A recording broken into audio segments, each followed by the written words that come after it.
You are watching 71 News Television.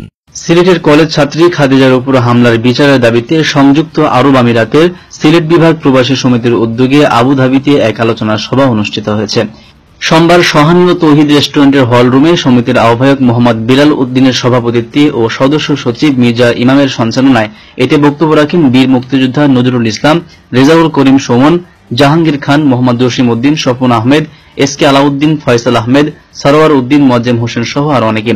অনুষ্ঠানে বক্তারা বৃহত্তর সিলেট প্রবাসীদের মাঝে ভ্রাতৃত্ববোধ বৃদ্ধি করে ঐক্যবদ্ধ হয়ে দেশের উন্নয়নে কাজ করে যেতে আহ্বান জানান। তারা কলেজ ছাত্রী খাদিজার উপর হামলার নিন্দা করে এ ঘটনার যথাযথ বিচার দাবি করেন। আরব আমিরাত থেকে মোহাম্মদ মঞ্জুর হোসেন, 71 নিউজ টিভি। যত্নে যে কোনো প্রান্তে আমাদের আমানত পৌঁছে দিতে টাইম ট্রাভেলস এন্ড কার্গো সময়ের সহযোগী বন্ধু।